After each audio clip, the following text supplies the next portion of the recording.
Hello everyone, आज हम discuss करने वाले हैं ओबीसी के एक और most important topic postpartum haemorrhage के बारे में, जिसको हम शॉर्ट फॉर्म में पीपीएस भी बोलते हैं, जो कि एक मैटरनल डेथ का एक इम्पॉर्टेंट कॉज होता है। तो सबसे पहले हम डेफिनेशन देख लेते हैं।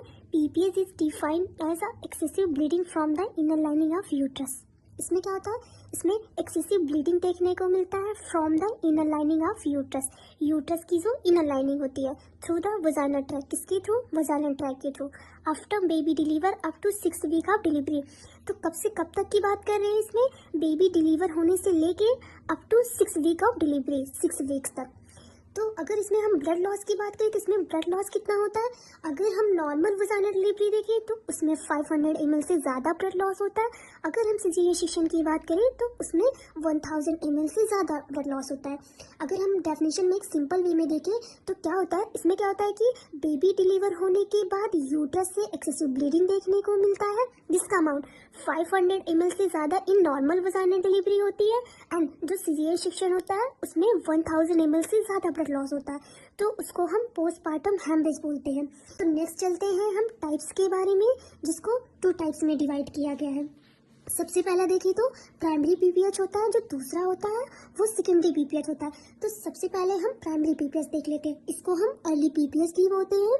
तो इसमें क्या होता है? इसमें occurs within 24 hours after delivery. इसमें क्या होता है?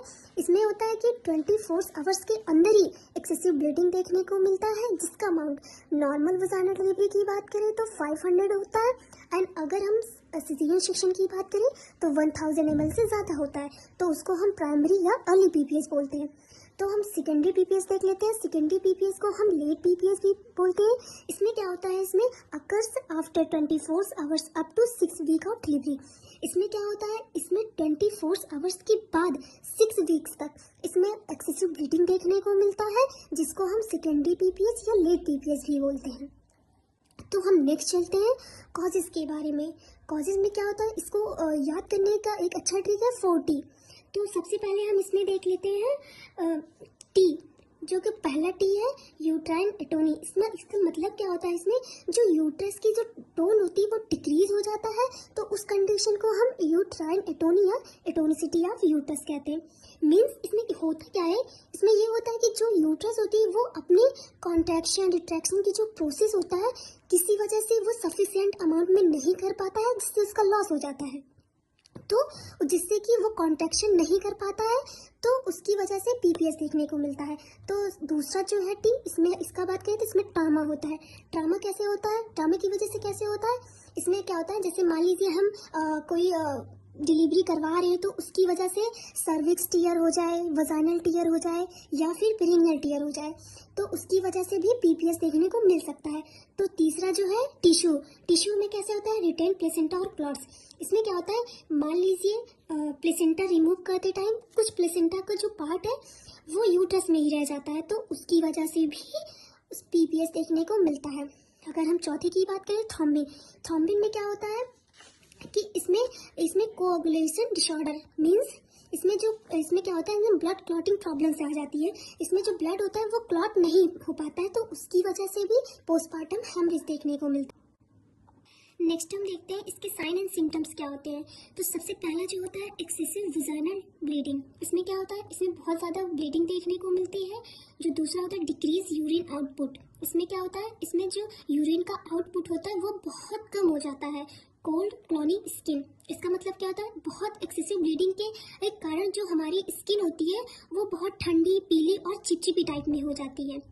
और हाइपोटेंशन। हाइपोटेंशन में क्या होता है कि इसमें जो बीपी होता है वो लो हो जाती है। ट्रैकीकार्डिया। इसमें क्या होता है? जो इसमें पल्स रेट होता है वो बहुत ज़्यादा बढ़ जाती है। डिजनेस, हमें चक्कर आने लगते हैं, वीकनेस फील होता है। तो ये सारे सिम्टम्स पोस्टपार्टम हेमरेज के हो जाते हैं। तो अब नेक्स्ट हम चलते हैं मैनेजमेंट। मैनेजमेंट में क्या होता है? इसमें सबसे पहले हम क्या करेंगे? Uterine massage. यूट्राइन मसाज का मीन्स होगा कि इसमें हम अपने दोनों हैंड को यूट्रस के ऊपर मसाज करेंगे, जिससे कि उसमें कॉन्ट्रैक्शन स्टार्ट हो सके। दूसरा हम यूट्रोटॉनिक ड्रग्स देंगे। यूट्रोटॉनिक ड्रग्स में इससे क्या होगा कि जो यूट्रस में कॉन्ट्रैक्शन नहीं हो रहा तो उससे कॉन्ट्रैक्शन स्टार्ट हो जाएगा, जिससे कि ब्लीडिंग स्टॉप हो सकती है। अगर हम इसमें जो इंजेक्शन है, अगर उसकी बात करें, जो ड्रग्स होती है, इसमें हम ऑक्सीटोसिन या मीज़ोप्रोस्टॉल दे सकते हैं, जिससे कि उसमें कॉन्ट्रैक्शन स्टार्ट हो जाएगा। और जो तीसरा है आईवी, उसमें हम आईवी फ्लूइड दे देंगे, ब्लड ट्रांसफ्यूजन कर देंगे।